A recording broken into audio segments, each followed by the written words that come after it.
What's up, everybody? It's your boy Hassan Ilyas coming to you live from Fountain Valley, California. Today is a very special day because today I have a very special friend. And also, today is the first official podcast episode of our Growth University podcast. Jono, welcome.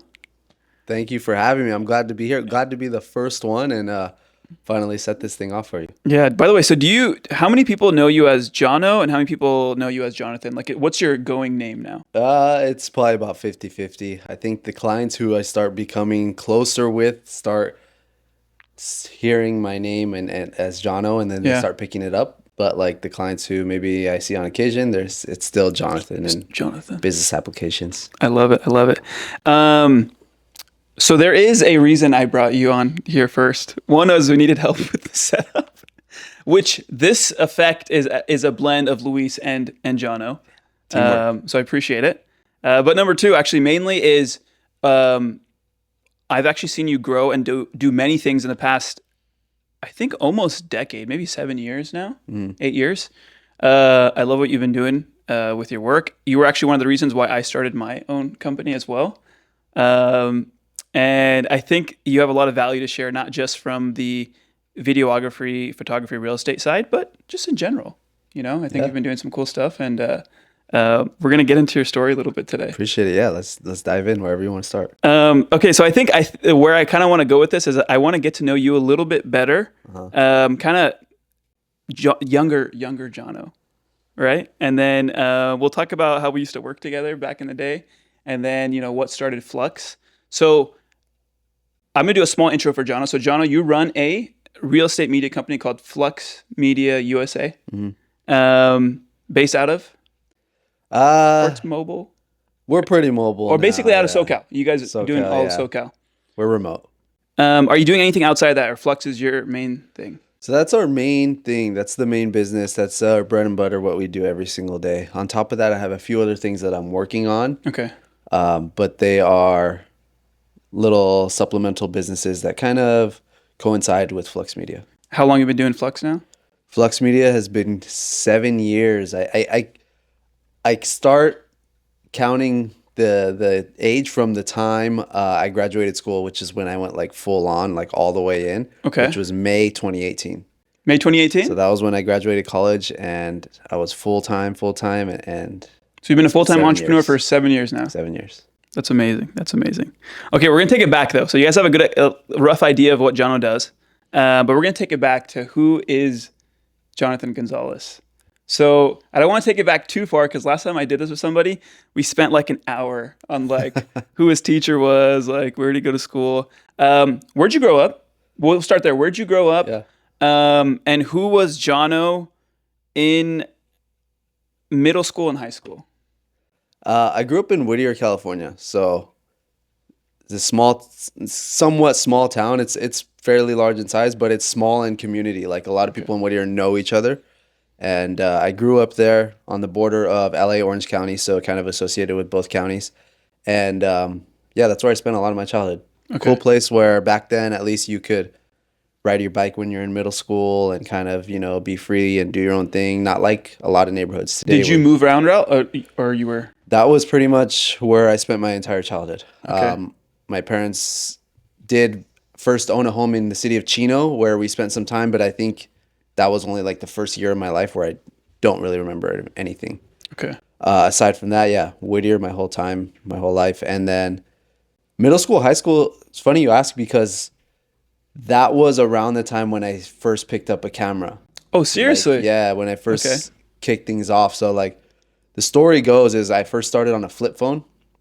In middle school? They think it was... I didn't even know that elementary, middle school, 5th or 6th grade. Okay. I would make videos with my cousins in the backyard on a flip phone.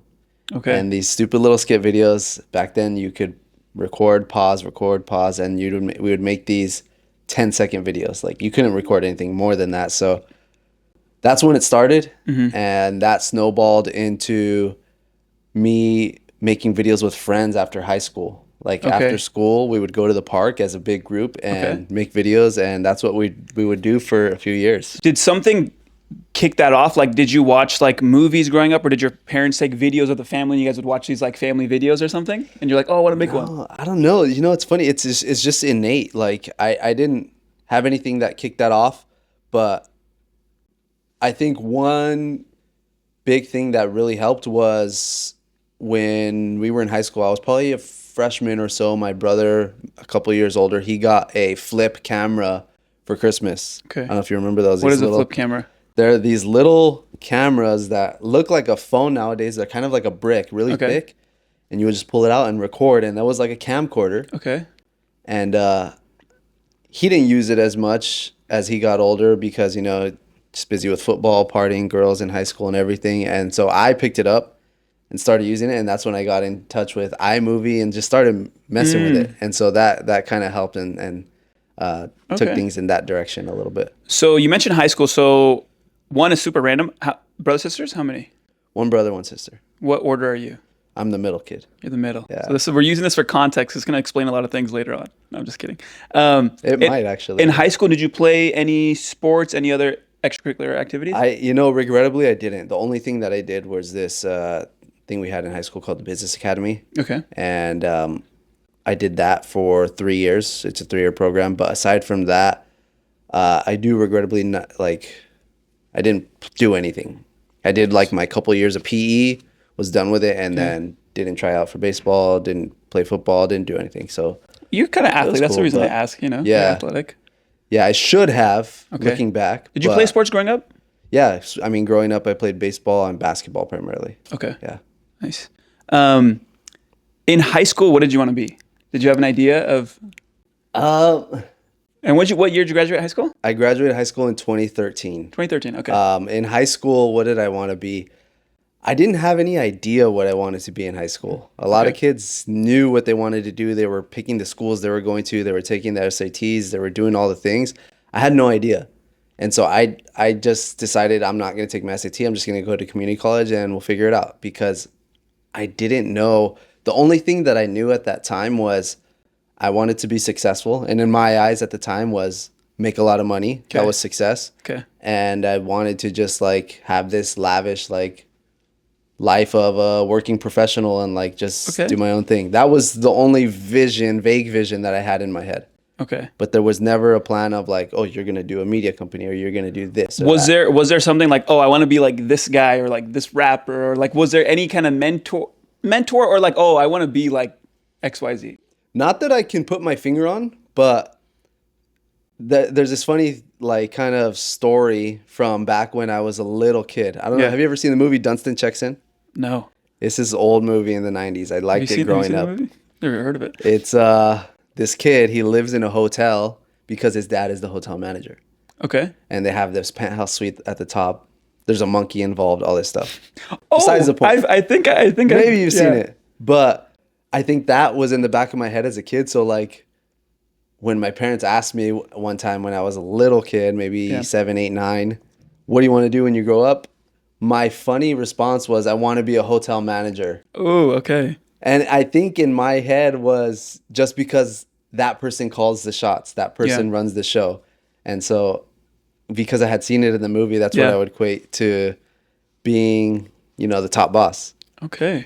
So that stuck with me from that young age up until high school. And it didn't, stay, hotel manager until I was in high school. But I had the idea that I want to be someone of success, someone in charge, someone in leadership. Tell me a little bit about your crew in high school. Did you guys have any hobbies? Who did you kind of hang out with? What was that like? Yeah, we had a lot of fun in high school. Okay. Let's just say that. One of my best friends, he's the DJ who would DJ at every single party. And so he was our driver who we would help set up the DJ equipment at all the parties. Okay. And we can get into any party we wanted to for that reason. And so we would get there early, stay there late, and it was a lot of fun for us. Nice. Yeah. That was the thing in Whittier is you just have fun. Basically, that's what you guys do. At least in high school, yeah. Whittier High School, right? Whittier High? No, California High School. California High School. Yeah. That's in Whittier. Yes. Okay. There's 4 high schools in Whittier. Okay. Yeah, that was fun. And so a lot of the guys I hung out with were people who's played sports, baseball, Okay. football, volleyball, whatever. But like we would all hang out and then party together. And Did you have any hobbies back then? it was the video thing Okay. until it wasn't, until maybe junior, senior year when we would start hanging Okay. out with girls, going out all the time. And that's when I Yeah. kind of like dropped the video thing. Okay. And I would play video games at night. That was a hobby. But Okay. aside from COD, yeah, the video thing didn't come back into the picture until later college years. So Got like you. during my first four Is and that a when half, we met? probably, Okay. yeah. Yeah. We met in 2017. And that was like one of the last years of college for me. And that's when we met. And that's when I kind of started picking up a camera again after a long hiatus. Okay. So tell me this, because now we're going to go into college. But from high school, so from your first job till Flux, can you tell us, kind of walk us through what different jobs you've done? Yeah. So, little known fact, I was fired from my first job ever. I My was too. first job ever Okay. was out of high school. It was Okay. probably June 2013. I got hired at Dollar Tree.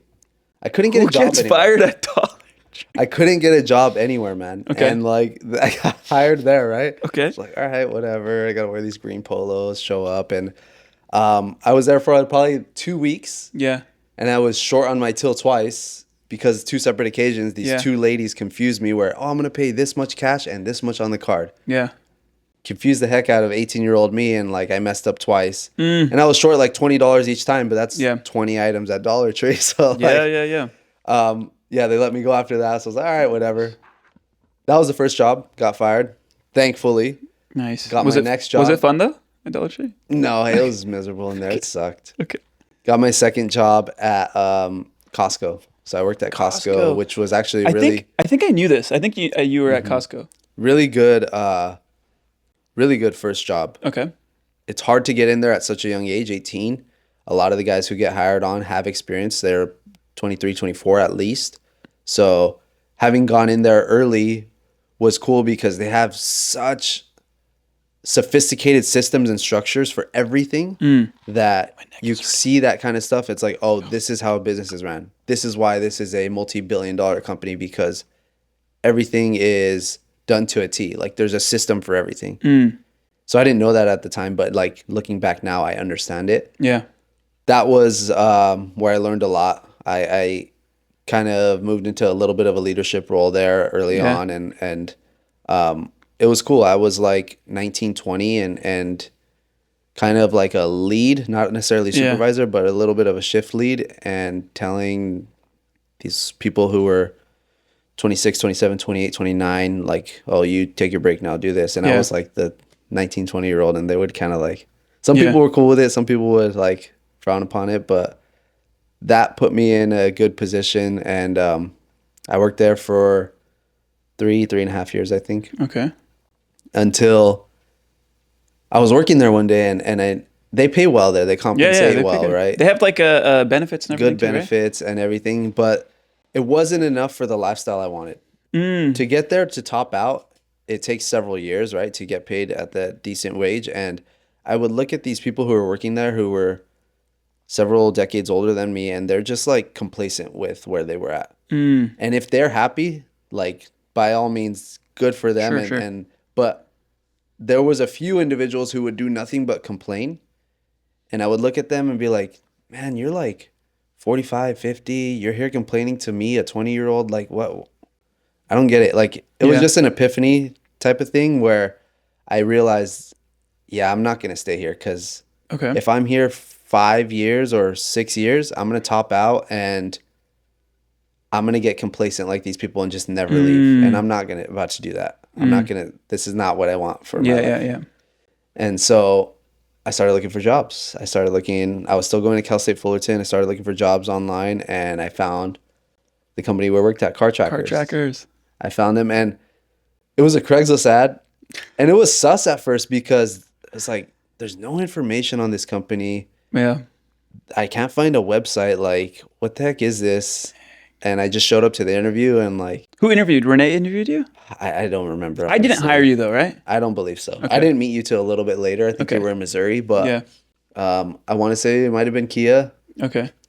But I was one of aside from who was already there, right? Like Yeah. one of the first three There was hires. like Gina, Me, Gina, and James. James. Yeah, yeah, yeah, There was yeah. three of us, Yeah. and Such a fun group. that started things off for somewhat of an experience. I would guess I would call it sales Yeah. experience, right? Just it taught me a lot on how to speak to people. Yeah. Like I didn't really have any idea of how to just do a business transaction with Yeah. people who I never met before, right? Hold that thought because we're going to go deep in it. So, by the way, I worked at Car Trackers. I was in Missouri at that time, finishing up college. We had an office out there. I was technically, when I came back, I was technically your boss. Technically, I was his boss. He was really going to play. Before we dive a little bit more into Car Trackers, that's where we actually spent a lot of time. What were you going to college for? I was studying business administration with a concentration in marketing. Okay. So was there any idea forming in you at that time as well? Like, you said high school, you were like, I don't really know what I just want to do something, right? Yeah. Was there anything more happen in college where you're like, oh, you know what? I think I'm going in the right Yeah, direction. a little bit because initially I started at Rio Hondo. I was getting my AA in business administration. Okay. Straight up, basic, just no specialization, just business administration. Yeah. Got my AAT, Associates of Transfer, transferred out, and that was when I had a conversation with a friend who I hadn't seen in a couple of years from high school, and he's like, you should do like a specialization. Like right now you're just kind of like basic business, but at least just specialize in something, Sure. finance, management, marketing, whatever. And then he planted the seed. He suggested marketing. So I was like, I don't even know what marketing is. Yeah. Should I guess, I mean, whatever, I'm already here. Like I might as well just change my major slightly. Yeah. So that's when I went into that marketing degree role. And then from there, I was taking the classes, but like still, what am I going to do after this? I don't know. Yeah. I guess I'm just going to apply to jobs.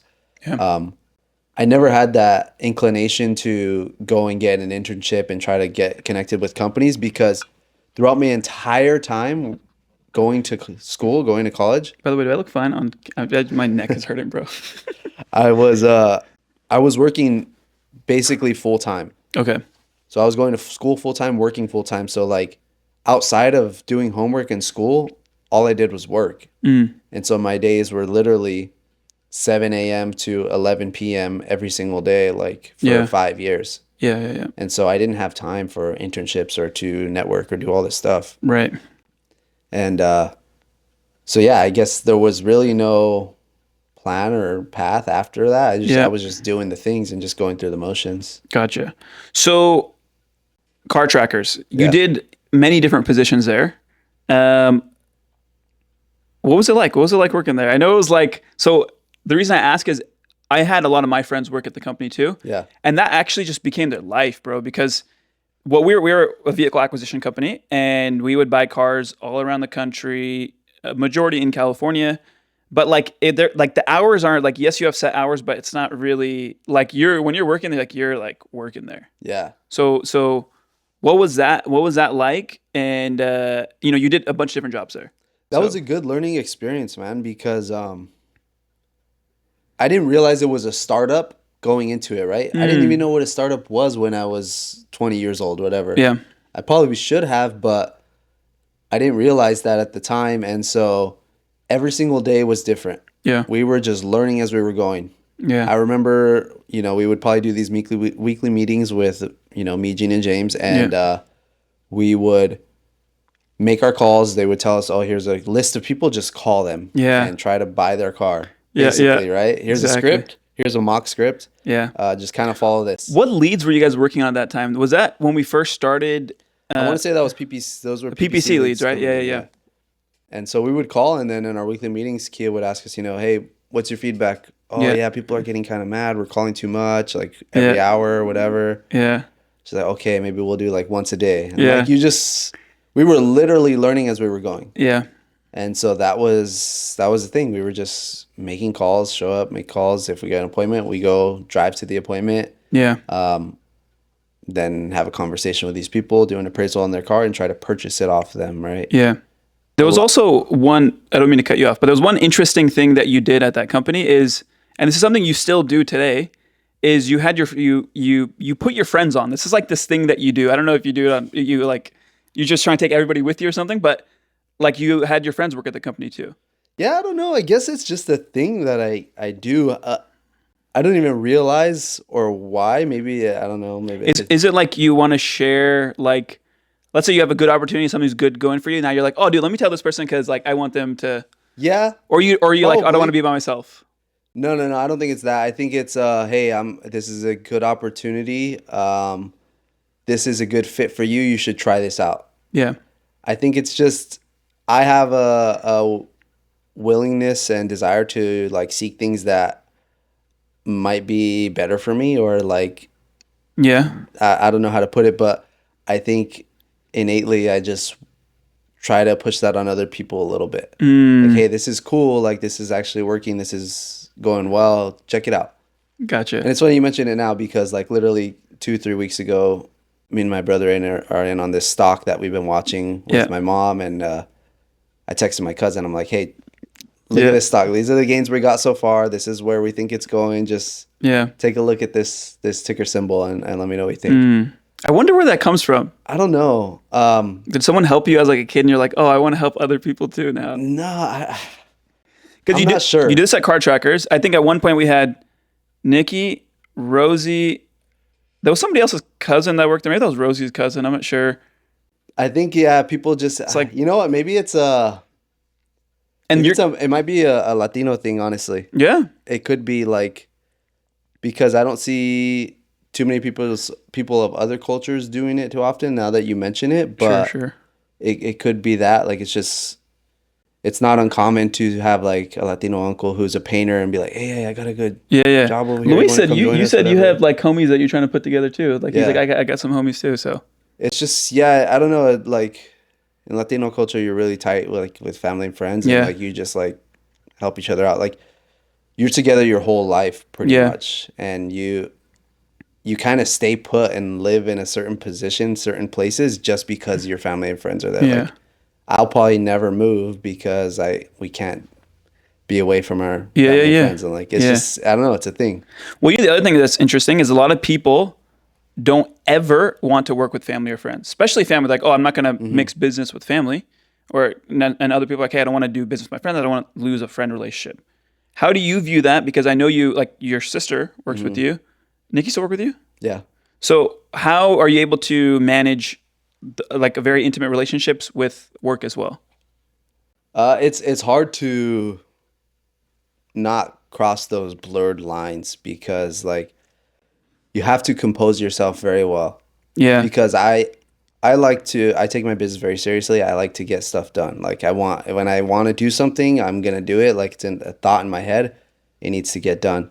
And so I expect that of other people too. And when it doesn't happen, that's when I have to like, okay, this is also my sister or this is also my friend. And I Yeah. have to like tell them in a respectful manner as I would anybody else. If I was working with Luis, who I don't know, and Yeah. we're having on the same set together and be like, hey man, you should try the lights this way or do this or that or whatever, I would say it respectfully because I don't know him, right? So I Yeah. have to like take a step back a little bit and say and disregard any past experiences that we Right. have and only focus on the here and now. Because like your sister, you know your sister, right? So you're like, Yeah. dude, I know you're, for instance, she could have been up all night last night as an example. And it's Yeah. like, dude, this happened because you were up all night last night. Like, Yeah.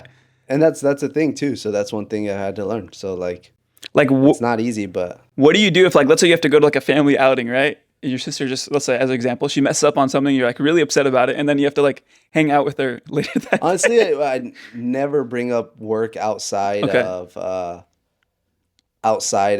work, really. Okay. Like at family things, if somebody asks me questions, asks me about what we're doing, whatever, Yeah. I'll answer them. But I'm never the one to it's not even in my head. I just show up, like we say hello, and like we eat together, we hang out, Yeah. whatever. It's work is Yeah. work.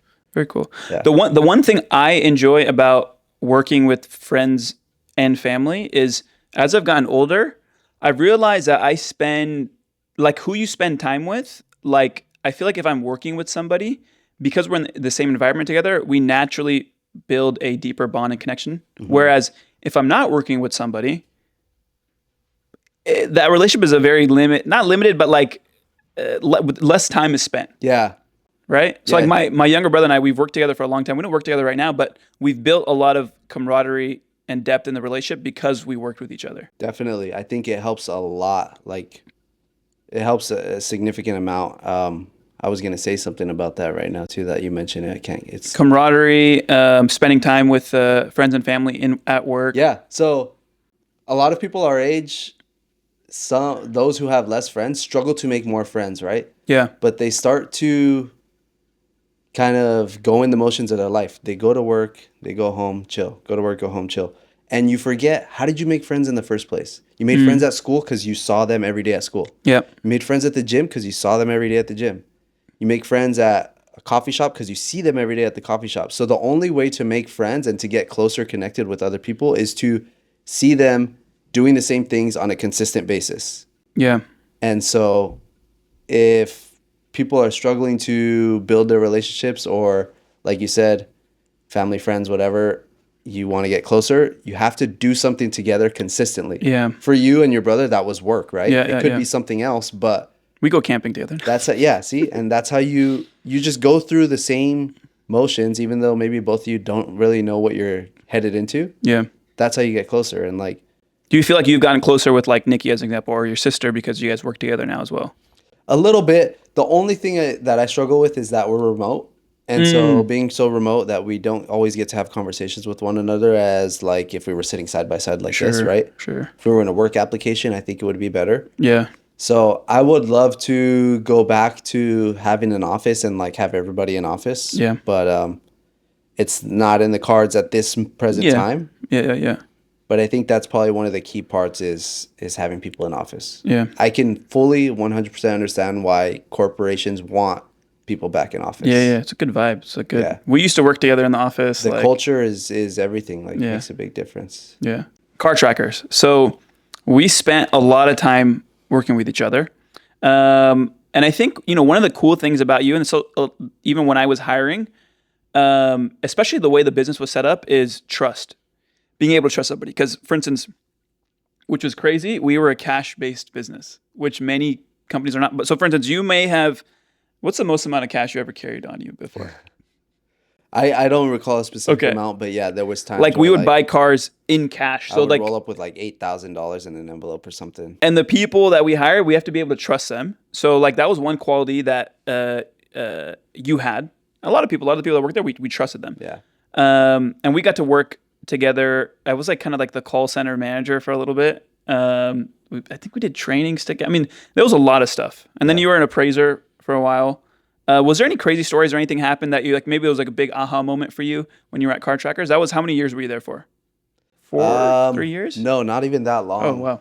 I was there. I thought we spent like so much time together. I don't know. I think Maybe 2.5 years. Okay. I think when you're young, that time just feels slower. Yeah. Okay. You know what? One of the big aha moments was really not so much in my day-to-day activities or like the stuff I did there.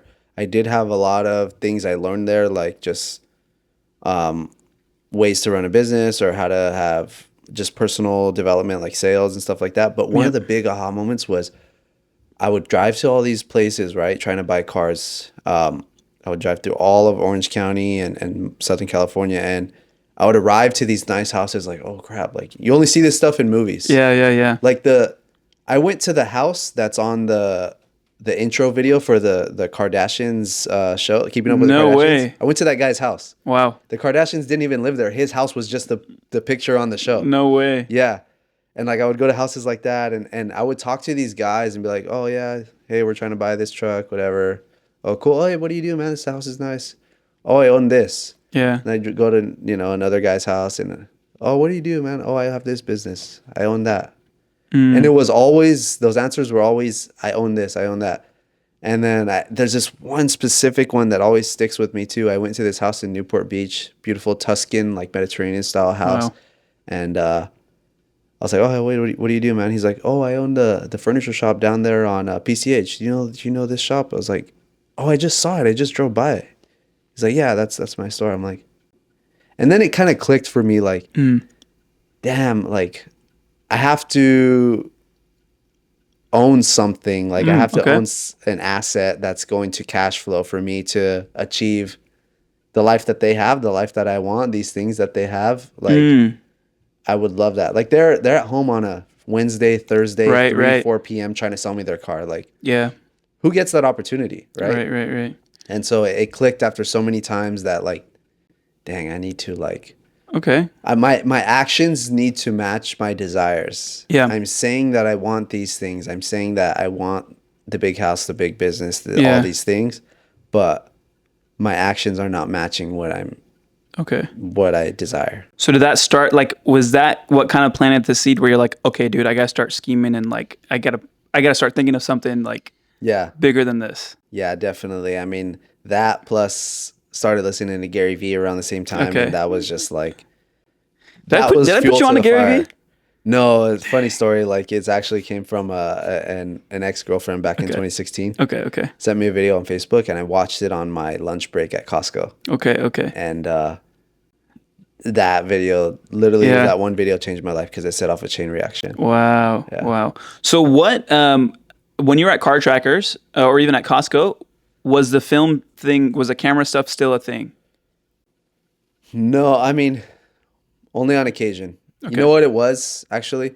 It was me trying to vlog on YouTube, like build Okay. a personal brand, if you will. I didn't know it was a personal brand at the time, but that's what I was trying to do.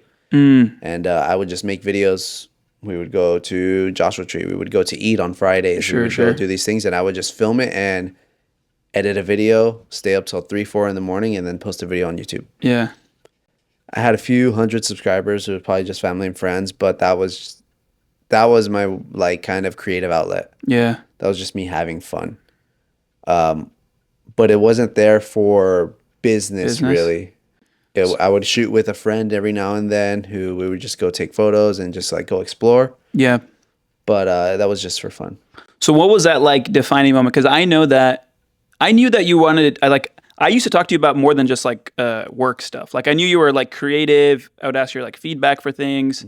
And then I don't remember when you first told me like, oh, dude, I want to start my own thing, or like I don't really exactly remember, but I remember you wanted to do something bigger. Yeah. So like, was there a time when you're like, oh shoot, camera, or was it even camera time where you're like, oh, I'm gonna leave. I don't know what yet, but I'm gonna do my own thing. Yeah, it was more like that. Like I didn't know. So approaching the end of my time at Car Trackers, for the last maybe year to 6 months, I was buying and selling cameras and drones. Right. I Okay. would go on OfferUp, find people who are selling cameras for cheap, buy a camera for $200, sell it on eBay for 500. Yeah. I make a couple $100 doing that, and like I would like basically do what Car Trackers was doing, just on a smaller scale with cameras and drones, and I would do that all the time. And it got to the point where my room was just full of inventory, just packing, shipping equipment. No like, way. I have an old picture somewhere. My room was full of stuff, bro. Yeah. And that was just part of the grind, and I was doing that. And it came time for my last semester of school, January, February of 2018. And I was taking a full schedule. The most I had ever taken was 18 credits. That's the max you could take, right? 18 credits. And I was still working basically full time at Car Trackers. And you know what? I was like, this is my last semester. I've been working the last 4.5, 5 years. Like a dog. Like, I need to, I have a little bit of money saved. I'm just going to quit, sell cameras on the side, and just enjoy this last semester. Is that why you were saving money? Because you knew you were about to start something? No. Or you were just saving? I didn't really have a plan. Like I was just doing it just because I was just kind of motivated that way. Okay. But yeah, so I quit the job February 2018. It was a very sad day for me, by the way. It was like, I was watching because I knew you were like going to do something. It was a sad day because you were leaving. But also I was like very, very like, I was stalking you a little bit. Like I was excited to see what you're about to do. And like how it was like you were actually one of the first people where I was like, oh dude, this guy's like, he left and he's about to, like, I want to see how it's going to work out. Like that's crazy that he did that, you know?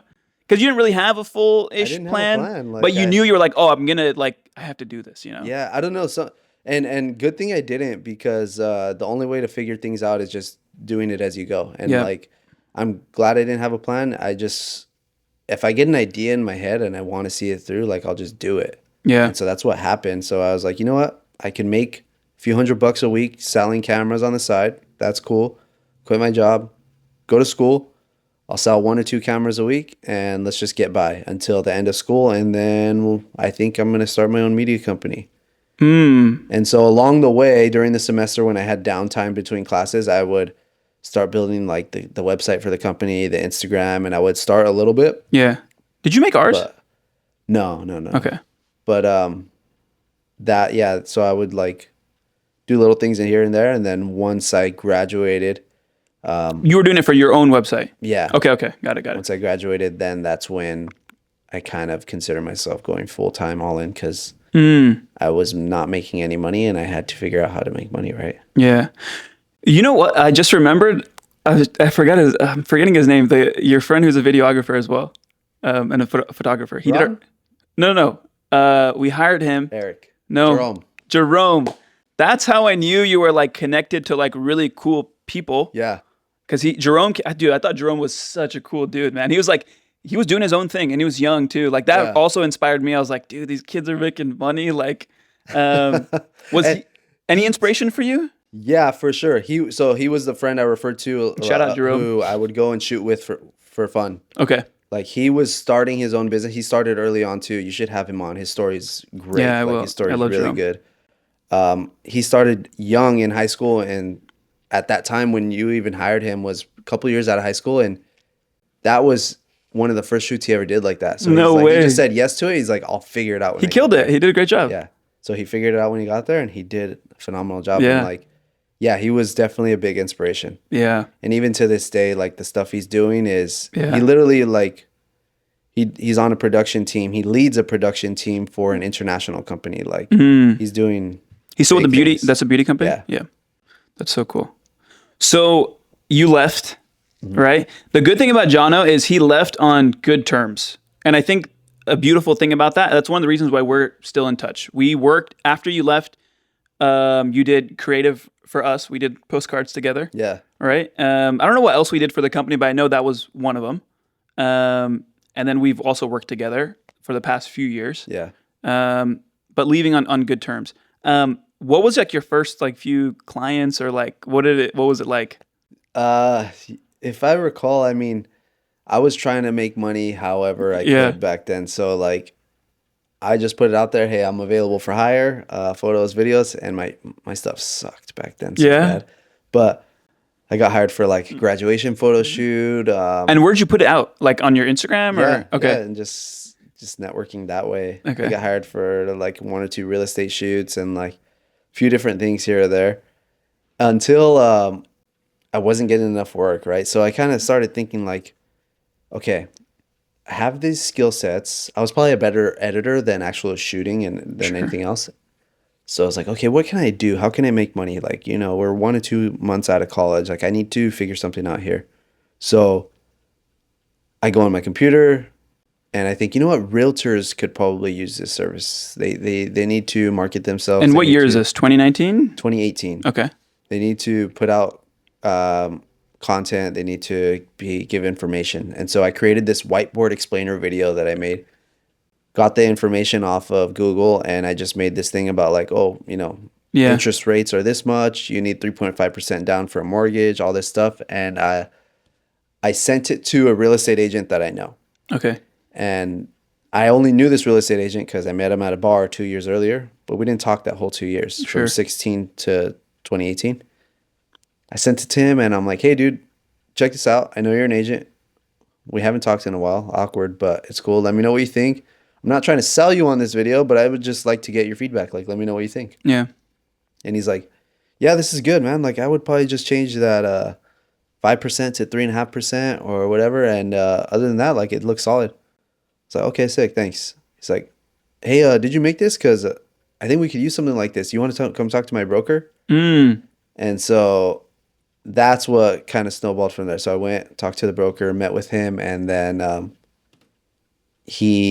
I didn't know what I was doing. Yeah. He gave me an opportunity. Yeah. He was probably my age now. Okay. And he was looking for someone fresh out of college, just young, not very expensive, who could do some marketing stuff. And we kind of benefited off of each other. He got some marketing stuff out of me for a good deal. And then in return, I got the experience and he introduced me to several different agents. Yeah. Met a lot of people that way. So that was cool.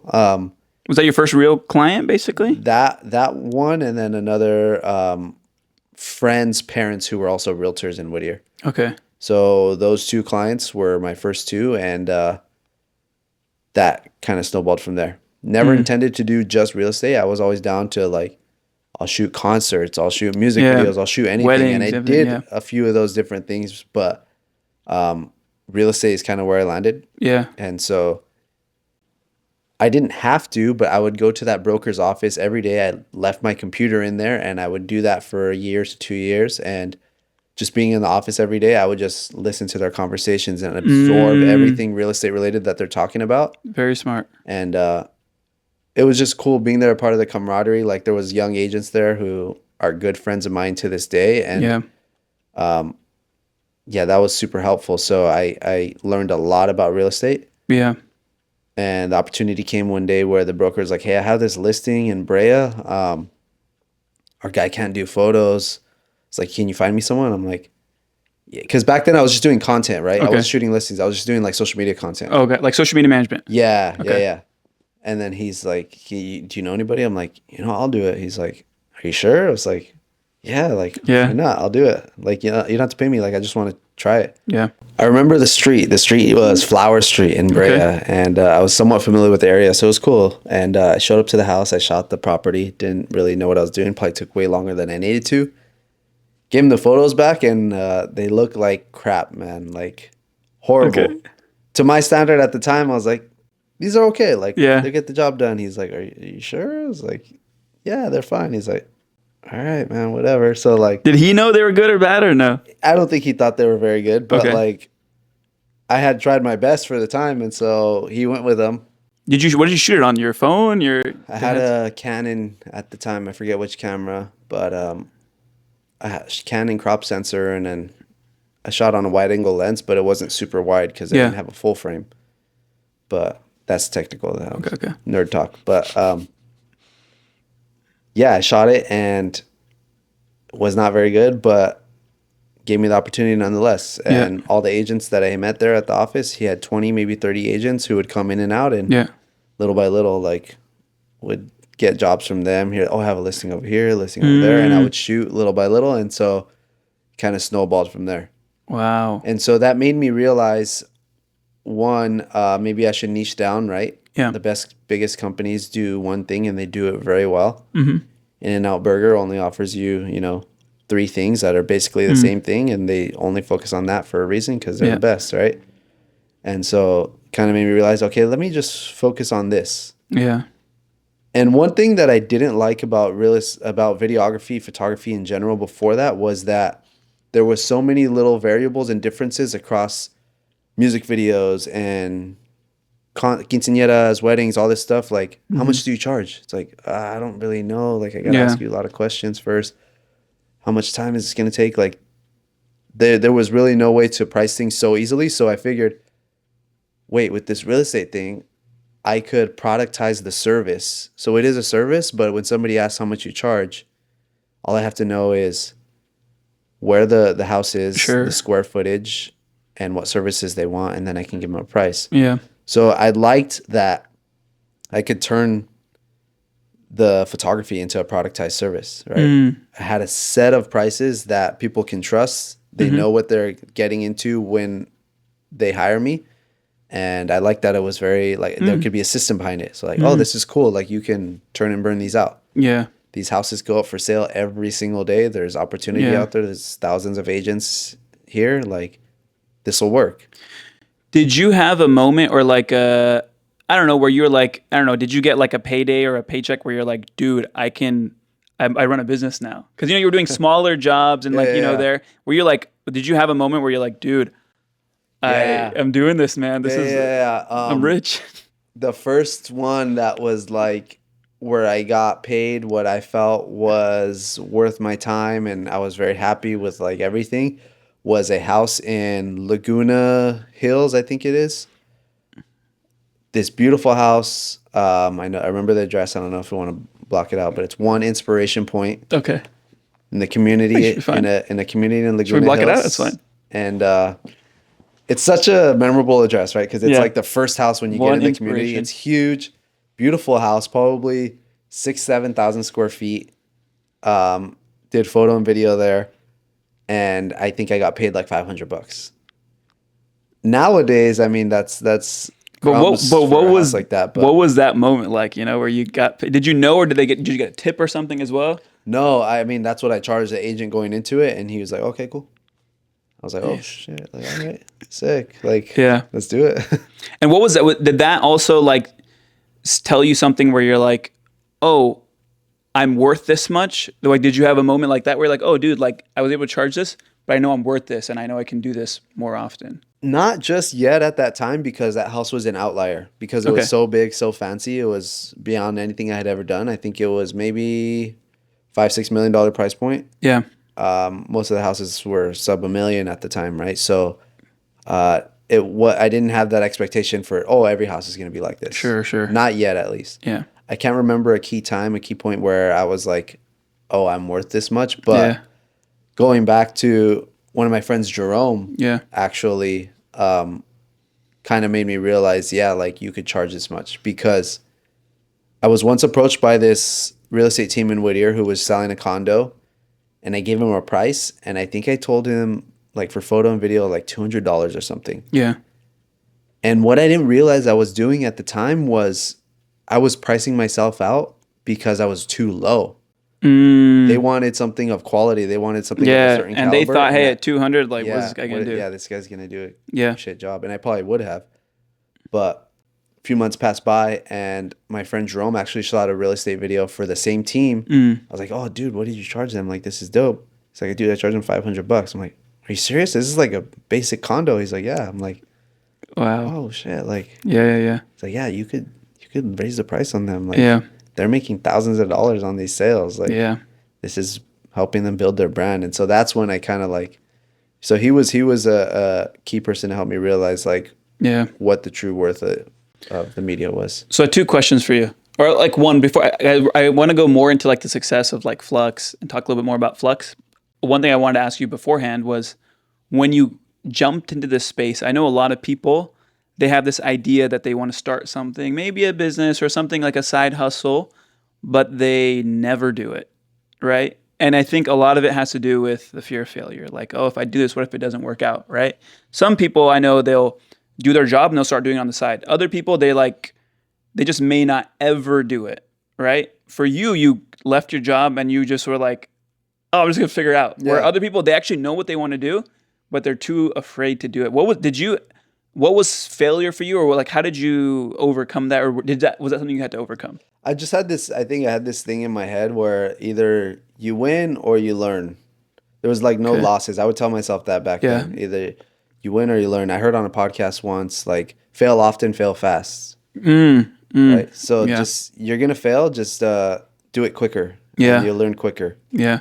I will say, because I did have the luxury of being able to live at home with my parents Yeah. without having to worry about rent.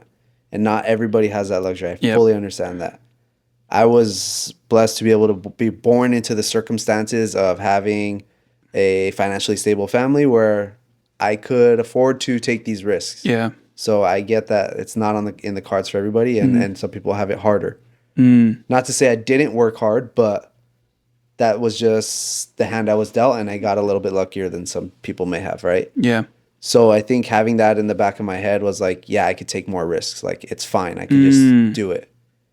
And so that's kind of what happened. And I would just either win or learn, and I would just keep going. Do you have any advice for anybody that maybe is watching or listening and they're like, well, I want to do something, but I don't know if I should do it? Like, do you have any advice for, what direction they should go? Should they start? Should they wait? Like, what should they do? Yeah, it's hard to say specifically for a broad spectrum Yeah. of people, but you would want to look at your circumstances first, right? Like, do you have kids? Do you have a wife? Do you have things that you have to worry about, like outside of just work? Then you may want to take things slow, do things on the side and keep your job. Like, don't Yeah. just full on quit.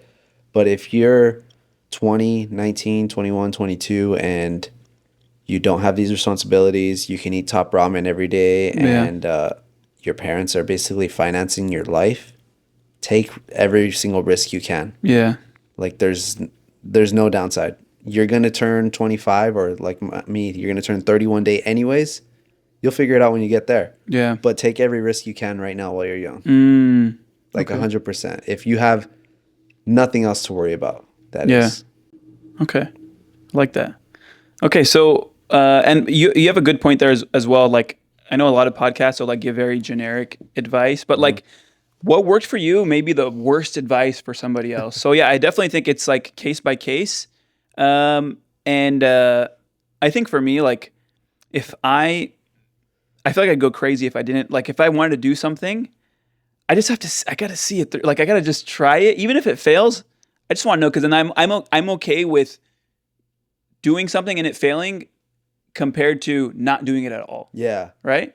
Then I know I was like, oh dude, I went for it. Didn't I go for it? Yeah. So that's okay. That's where I'm at right now too. So one of the other businesses that we're working on outside of Flux Media is called Housewarming Art. Yeah. It's new. It's not yet open to the public. You could see the website. It's up Yeah. already. It's called housewarmingart.com. But the reason behind it is because I wanted a way to service real estate agents on a national level without having to actually be there and service them in person. Yeah. And so a couple of years ago, when my sister started working for me to subsidize paying her, I started an Etsy store. And that Etsy store, we would sell posters and canvases, and we would make decent money. It probably made 25, 30 grand a year. And that subsidized her salary a lot. Wow. And so that was me doing that business, but that was a small business because I didn't own the traffic. I didn't have the ability to scale the way I may have wanted. And it was just kind of a smaller scale business compared to what we hope to do with Housewarming Art, where now we're going to own the traffic. We're going to run the ads. We're going to have our own website and own the data to hopefully be able to scale it larger and service real estate agents nationally as opposed to just locally. Yeah. That's amazing. So that's my thing that I've been working on for a long time now. I've been working on it for probably too long. Yeah. But one thing that I've realized along the way, after about a year and a half working on it, is we're not just starting a store. We're actually developing a software. It's actually a true software development, and we're creating a product. So because of that's probably why it's taking longer than I anticipated. Yeah. But the saying holds to be true. I forget how it goes, but it's gonna take way longer and it's gonna be way harder than you think. Like I was naive to jump in and think, oh yeah, 3 months we'll be good, we'll be up and running. But a year and a half later, we're still doing it. I think the naivety is also good though, because sometimes I feel like if you knew how difficult it'd be, you would never do it. Yeah, for sure. And I think that's part of the reasons for my success, not to toot my own horn, right? But like, by the way, guys, I'll toot his horn. He's the number one real estate videographer in Southern California. It's factual, and I know a lot of people that do this actually. You just gotta start something, right? Like, yeah, you're 100% right. Like being naive is probably the key.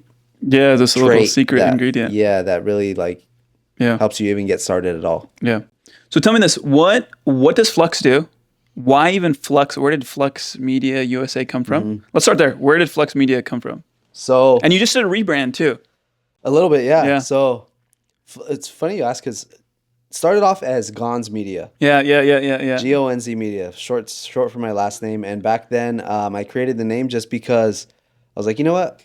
I don't really want to think about this. Gonz Media sounds good. Let's just go with this because nothing makes sense until it does. Yeah. And by the way, guys, sorry, if don't spend too much time on a name like right away. Like you just start, put a name together, and it makes sense when it has to make sense. Literally.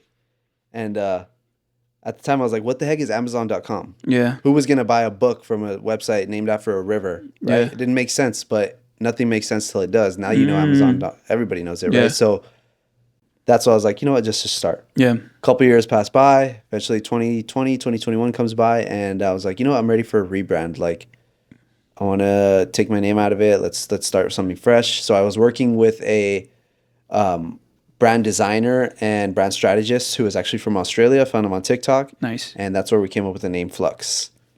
Launched a whole new brand, whole new look, everything. What does Flux mean? Flux mean means anything? to move or to pass through. In Australian? No. And so we have a whole long like brand guideline Okay. as to why the name, but essentially like it's people moving from house to house. It's the Okay. real estate agents moving from their photographer to moving to work with me. And there's another one that I'm forgetting, but Like Flux over to me? yeah. Okay. So there's several reasons why, but that was the name. I thought it sounded cool. We were presented with like 10, 12 different names, and I chose that one. And the name of the company is actually Flux Media. The reason for the USA is because I wanted the domain name and the handle on every single social to be the same. Flux Media was taken? Flux Media was taken. The Still taken? domain was taken, yeah. So I was like, you know what? Let's just add USA. Screw it. Are you okay with dropping it if you end up getting the domain? Yeah, if we have to pay for it one day, yeah, probably. But yeah, so TikTok, Instagram, YouTube, Yeah. domain, everything was available for that Yeah. one. So I'm like, let's just go with that because I want it to be the same. Yeah. So yeah, that's where Flux came from. And up until later last year, I started to come to the realization that we have a good, strong brand. People trust us. We have nothing but 5-star reviews. I think people like working with me. At least agents tell me, it's enjoyable every time we come to a shoot. So I started to realize that our agents were becoming more the people we were working with and we enjoyed working with, we were closer with and we can actually be friends with. Yeah. They were kind of becoming a little bit more younger or at least younger minded. Okay. And they're people that I can mess around with outside of work even. Nice. And so I was like, okay, I'm going to lean into this. Everybody in this real estate media space has these super flashy, like masculine brands that are like clean edge and like super sharp looking. It's like, I don't want it. I want something more playful, something more relaxed. And so I started leaning into our slogan as we give a flux. So just kind of a play on words, obviously, right? Just letting people know that we care. He's basically trying to curse in a nice way. Letting people know that we care. And people like our clients found it funny and like they enjoy it. And it's something that I really feel like we do stand for too. Like we actually do care, we want to see you succeed. And so I went out into left field and like created this whole brand identity with a team from the Philippines. And that's where we developed our brand, the look and feel. And I kind of gave them a direction and they hit it out of the park with our colorways and our little icons and your little mascot now. Yeah, our mascots and everything. Are your shirts for sale yet? I have some, and they're not for sale, but I think you should sell them. I'm being serious. I think it looks really cool, and the quality is like we're actually. I want to develop a shirt every single year, so that was last year's. For this year's, potentially we'll make a little bit more, and if people want to purchase them, I'd rock it. I am rocking it. I wear them almost every single day. Yeah, I was thinking about wearing it today, and I was like, I don't want to confuse people. It's all good. We'll come up with a new shirt. So what does Flux do? What all services do you guys do? So and who do you guys cater to? Started out, we cater to people of the real estate industry, we like to call it. Okay. Started out doing real estate listings, right? Photo, video, virtual tours for real estate agents, helping them market their properties. And then that snowballed or that turned into us doing social media content for agents. Nice. So when we got complacent with the real estate listings and that was easy, that was just like clockwork, it kind of felt like it was too easy to where, okay, we need to make this a little bit harder. How are we going to make more money? We need to step into something that's a little bit more uncomfortable. And so we started doing social media content. Now we have a system for that. We have a process for that. And so that's become easy now too. And so we do those two. We're working on a couple other things that I have in mind, but that's primarily what we do.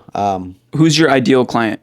Our ideal client is a real estate agent who really understands the power of brand and social media and is willing to post content with their face in it. If you want to post content, but I don't want to be on camera, we're not going to be a good match. You're not going to succeed in the future probably if that's the way you think about it. Do you try to convince, let's say you get like a sales call, do you try to convince people or you ask them like, hey, are you comfortable? Yes or no? Okay, hey, if you're not, it's not going to work out. I'll kind of plant the seed a little bit, like especially with our current clients, hey, you should be on camera. Like this is good for your brand. People are going to connect with you a little bit better, but I don't push it much further than that. If they say, no, I'm not ready, it's like, all right.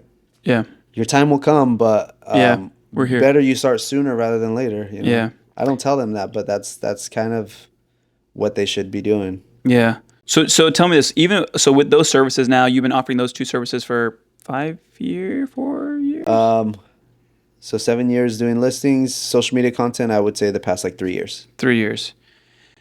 Through this process of running the company, did you have? I know we talked about like your first time feeling the success with the Inspiration House, right?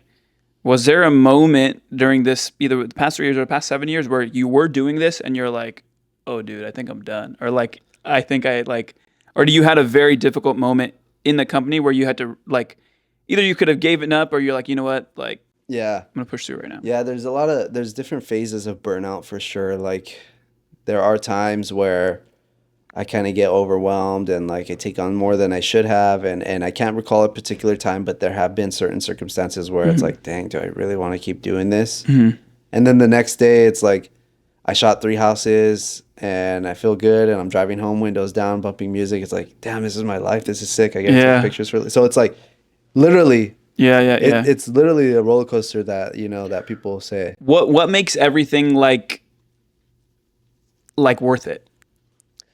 And the reason I say that is because I know we've spoken off camera. Like it's very stressful. Running a business is very stressful. Yeah. There's like highs and lows. Client gets upset. I mean, there's anything can happen. Somebody pays late. Like there's for the lifestyle. There's a big trade off when it comes to like what you actually do. What is there something? A combination of a couple things. Selfishly, I think it's that I get to do whatever I want whenever I can. Right? I could say no to things I don't want to do. I could say yes to those that I want to, and I get to be in control. Unselfishly, it's being able to help other people. Honestly, and it's easy for everybody to say that, right? Oh, help other people, but specifically, like, yes, we help our clients and we help them succeed and make money and do well in the world. That's cool. Deeper than that, they're also helping their clients, right? Yeah. Buy places where they're going to raise their families and create tons of memories. Yeah. And then beyond that is also our employees making a difference in their lives. So like having Nikki on the team, and she is a single mother of 2 kids who gets to work from home and not have to spend so much on daycare, not have to be away from her kids all the time, and be able to afford a nice life, because she gets to work remote. Or helping my sister for the last 2 years or year and a half or whatever of her bachelor program, be flexible with work. Like, hey, I need to take off today. I got to do this for school or do this. So like, hopefully giving her an easier life than I might have had it while going through school. And she got to like be a little bit more relaxed and just keeping her salary the same the entire time. Right. That, and even our team who is overseas, one of our guys, our video editor, he is a father, and he's a young father. I want to say he's like 24, but helping him put food on the table for his family, of a family I may never even meet unless I go over there, right? But also helping him purchase different computer parts and upgrade his system. And like, he's sending me selfies of him in the store with like the guy selling him a new GPU, and he's like, "Look, bro, I got this." Wow. So it's like, it's cool to be impactful and make a difference in other people's lives that I'm never even gonna see. Yeah. Like, it's there, it's happening, it's there, and all this money's coming in and going out, but it's actually making a difference in the lives of these other individuals. Yeah. It's one of my employees in India, he was like really busy one week, and like, I don't know what we were doing. He's like, "Oh, like, I'm gonna tell you later." And he sends me a picture at a dealership, and he bought his first car. And he sent me just like a short paragraph. He's like, "Hey, Hassan, thank you so much. Couldn't have done this without you." He has a kid, his family, like, and it was a very like touching moment for me. I was just like, and we work together now for 5 years now, and like, it was big. I don't know. It's just it hit different that day. Cool. It feels good, right? Like, you're making an impact. It doesn't feel big when you're in the moment and you're doing these little chat GPT prompts, trying to do things, right? But like, it all compounds and leads into something bigger for not only yourself, but for other people too. Yeah. Well, tell me this. You said earlier, you're like, when I was younger, I wanted to be like the hotel manager. Yeah. Right? Why are you doing what you do now? Do you feel like you have more direction, or is there a certain type of impact you want to leave or a legacy that you're building? Like, is it more clear for you now? And do you know why you do what you do? I don't know if I know to the fullest extent why I do what I do.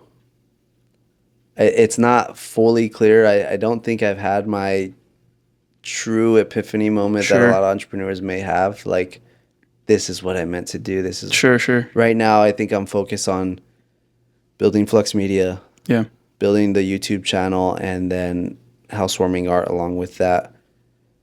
So I want to grow those businesses to hopefully take myself out of the equation a little bit more and spend more time with my family.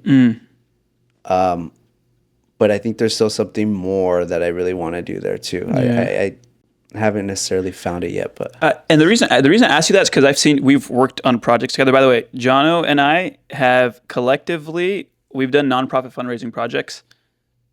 Update: since we started to now, we've raised close to $20 million in nonprofits, right? And that's just through video work. So, and one of the great things I've loved about working with you is we work together now for so many years on different things. But like when we do videos together, like if I had an idea, and sometimes when Jono knows this, is like I have like 5 trillion ideas, even on shoot day, and he's like, hey Hassan, we need to have a script. Stick to the plan. But he knows how to, like, if I have a vision for a video, when he sends me the first edit, I'm like, dude, let's go. Like I think it's the best feeling because I feel like you can read my mind. Yeah. And I don't know if your clients feel like that. But it's always been a pleasure working with you. So like I feel like that's like kind of like a sixth sense that you have, and also like the way you work with your clients. I think you do it differently because I know other real estate videographers and photographers. Mm-hmm. I feel like you maybe do more than what you're asked, or you're kind of pushing the envelope. And I'm curious as to why you're doing that. I feel like you're doing something different in the industry compared to a lot of other people. Yeah, no, I think it goes back to the slogan, like, we give a flux. Just, it really is like what I stand for. Why do you care so much? I can't do things half-assed. Like, if I'm going to do it, I'm going to do it. Like, I'm not going to promise you something and then like charge you X amount and do like okay work and get by. Like, I'm going to do it to the fullest extent. But your okay is like, let's say you compare somebody, like, let's say somebody charges $5,000, right? They'll like, you can easily do what you're going to say you're going to do for $5,000, but like what you do is what somebody else does, but more still. You know what I'm saying? Like, why is it that you want to over deliver? I see you because I see some of the videos. You're like coaching the clients. Yeah. You're telling them what to say. Hey, do it like this. Hey, you know what? Let's try. Like, you don't have to do that. Yeah, I don't have to. For sure, but that's I think what's gonna take us far. And so like my next hire is gonna be a clone of me, a different version of me. And wait, you said your next hire is gonna be you. You're hiring yourself? Yeah. Okay. No, I'm gonna bring in somebody, right? Okay. Who's gonna be attached at the hip for 5 or 6 months. Okay. Come with me on every single appointment, and they're gonna have to work the same way that I do to be able to serve our clients. Yeah. I don't know. I just care too much. Like, I think that's how you succeed in business. You have to care. Like, you can't just do things half-assed, and like people are going to read through that stuff and they're not going to come back. And once they leave and go work with someone else, they're gone. Yeah. And we have had people who maybe we may have messed up on mistakenly, and they end up working with someone else, and they're working with them, and maybe it's meant to happen, but I think I just put too much into this to kind of do things half-ass, and I don't want to tarnish my name. Yeah. Like, that's whether it's Flux Media or Jonathan Gonzalez, whatever it is. The moment that I kind of let up and start doing things the easy way and not the hard way is the moment that people start associating us with that's low quality. Get them if you have an okay listing. But nowadays some of our clients only hire us for their high-end listings because they know that if you want quality, if you want things done the right way the first time and you don't have time to waste, you call us. Which is so big because nowadays you can hire, especially in let's just talk about media, advertising, marketing. Mm-hmm. you can go overseas and hire anybody. You can hire somebody cheaper, which a lot of people do, right? They look at the way they brand their company is like, let's just do as cheap as possible. But when you do something the right way the first time, I'm telling you, some of you people that you guys won't understand, but like you'll spend thousands of dollars in wasting money and time. Yeah. And I think the biggest thing is time, right? 100%. Right? Like I'm okay with charging more because I know like it's going to get done right the first time. And Yeah. now you have time to like do your thing. Yeah. I think our clients like that too. Like I can get them into an appointment. Yeah. I can film their part if they want. They can be gone in 15 minutes and know that the rest of it's taken care of. Yeah. Hey, you're done. Your on camera's good. I'll see you next time. Where's the key? Where's the lockbox? Okay, cool. I'll lock up. I'll text you when I'm gone and you're good. Boom. And they get an hour to an hour and a half back of their day that they can work on other parts of their business. Yeah. Some of them love that stuff. If they want to stick around, they can stick around. But Yeah. they just work with us knowing that they have the peace of mind of things are getting done and things are getting done the right way. Absolutely. And we're not the cheapest. We're not the most expensive either. There's people out there who charge more, but we're not the cheapest. But we're gonna get it done. You know. Yeah. I told you we were gonna talk about sauce today. Is there any sauce, anything that you're okay with? You can't work with every realtor, but is there anything that is killing it right now? Like, what can realtors do right now?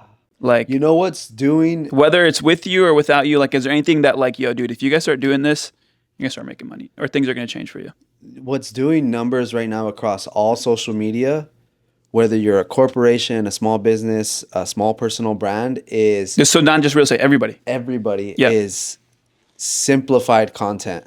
It's Okay. the basic on your phone, going about your day, talking to the camera, or just showing your day in the life, just non-polished, bare bones, no production.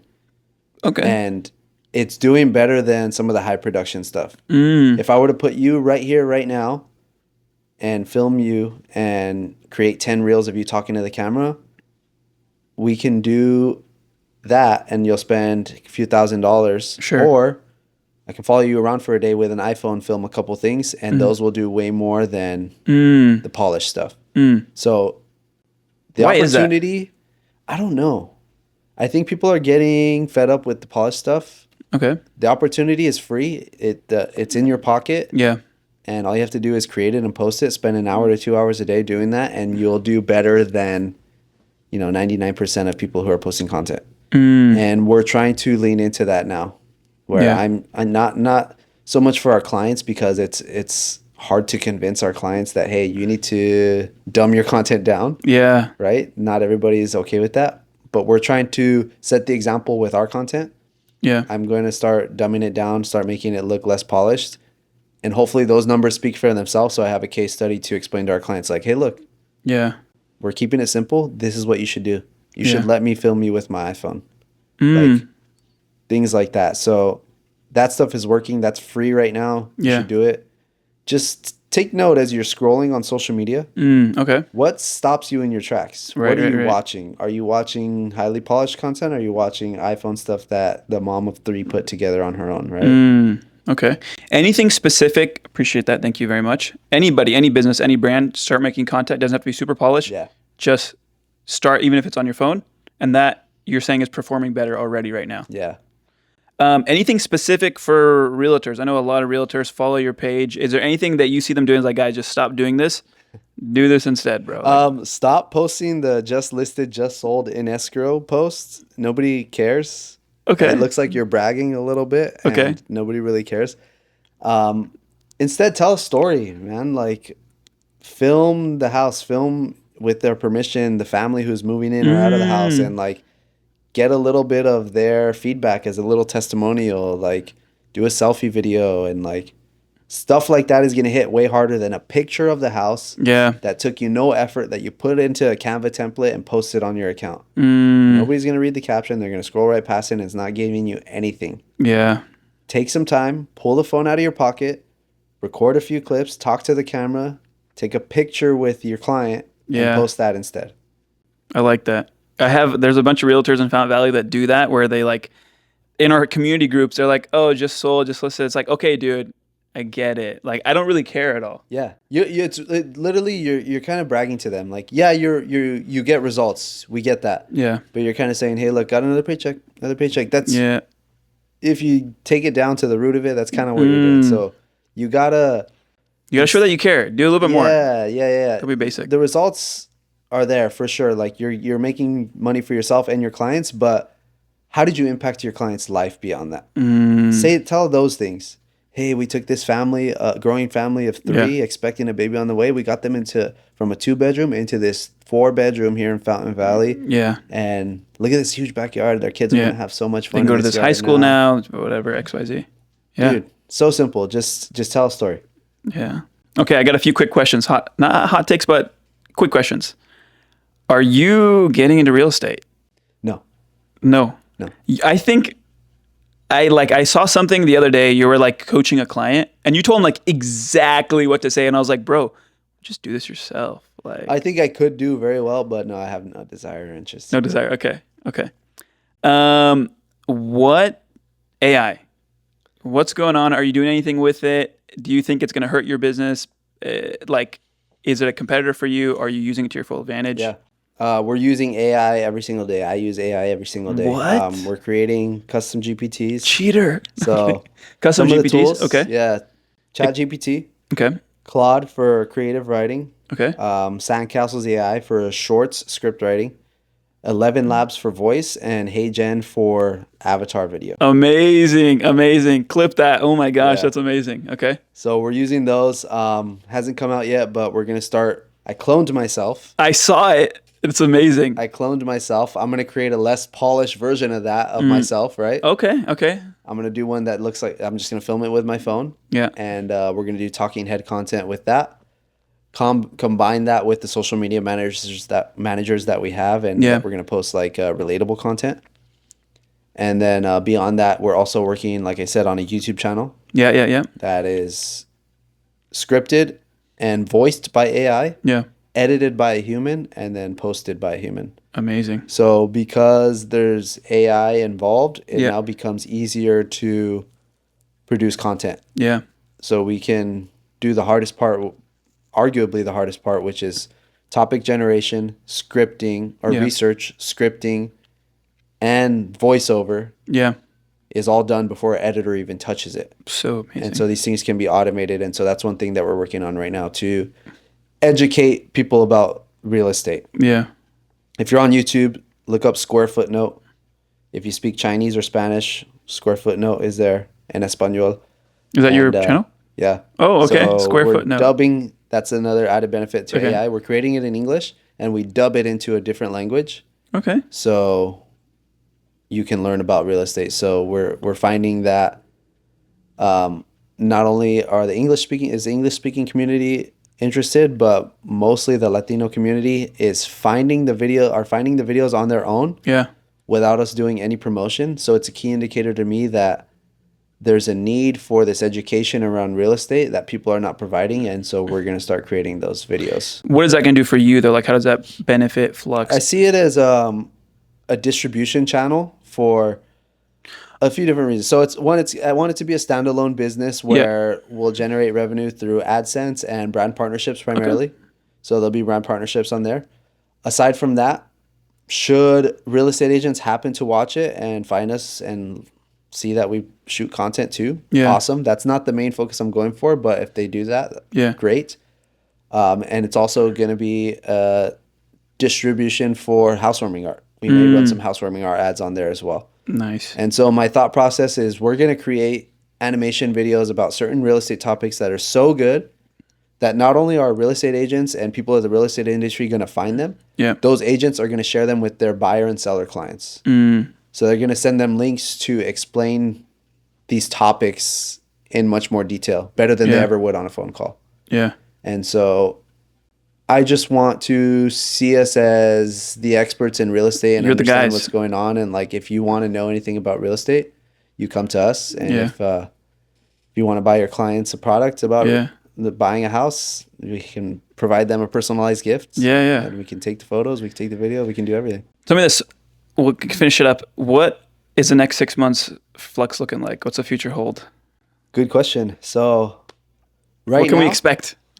Right now, we're building out that YouTube channel. I'm hiring somebody. I have interviews on Thursday. So we'll bring somebody in. Hopefully that channel's up and running, fully automated with that person involved, and they're doing their thing. That's snowballing. Hopefully that gets to, from right now, 4,000 subscribers to maybe 10,000 within 6 months. Housewarming art gets up and running before the holiday season, ideally. Yeah. I do not want to take this any longer than September at the very latest. Me either, by the way. Yeah, I hope that's my hope. And bring on another person to help me shoot content. Okay. So I want to bring on another individual like myself, probably younger than me, someone who's hungry, Yeah. who wants to learn the ins and outs of real estate content and is willing to do what it takes and to have a fun job. So Yeah. hopefully bring them on and get them up and running within 6 months. Being a full-time creative now for 7 years, right? Do you have any sincere advice to either upcoming videographers or photographers that maybe something that maybe worked for you? The best advice I could give is to niche down. Okay. Pick a topic or create an avatar for your ideal client and focus on creating the best products for that client. Yeah. Learn their pain points, understand what they need, and create something that is going to help them achieve their goals. And that's what you did because you worked at that company. Like Exactly. you went there every day, right? Yeah. You learned the real estate lingo, Yeah. right?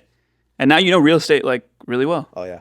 Yeah. So the best entrepreneurs in the world, really, the ones who make the most money, they help other people make more money, right? You have Bezos, who has probably hundreds of thousands or millions of sellers on their platform making millions of dollars. Yeah, yeah.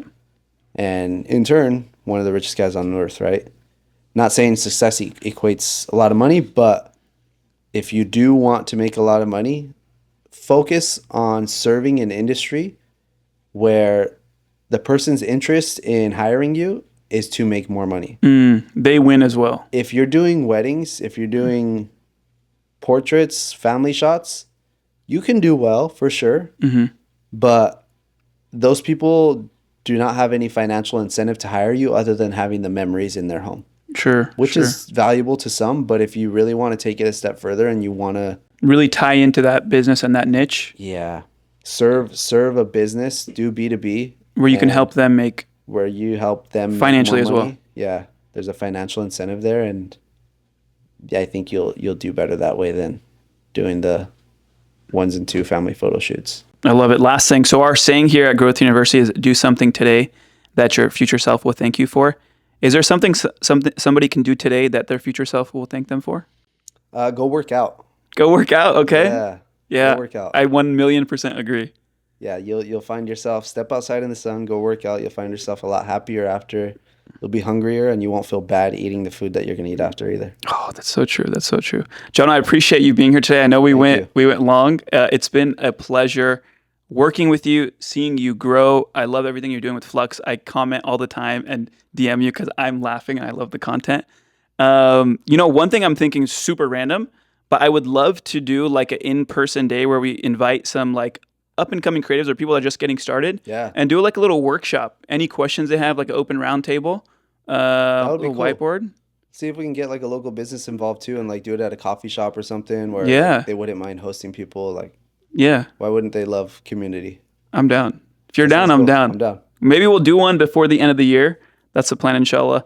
John, thanks so much for your time. I know we went long today, but I appreciate being the first guest and also the example for all the other guests to come. I appreciate it. Thank you. No worries. All right, guys. We'll see you guys soon. Thanks so much. And can't wait till you guys. I would love to hear your guys' feedback from this episode. If you guys have any questions, you guys want to connect with Jono, we'll link all of his socials as well. And if you are in real estate, there's only one place to go. Jonathan Gonzalez, Flux Media USA. See you guys.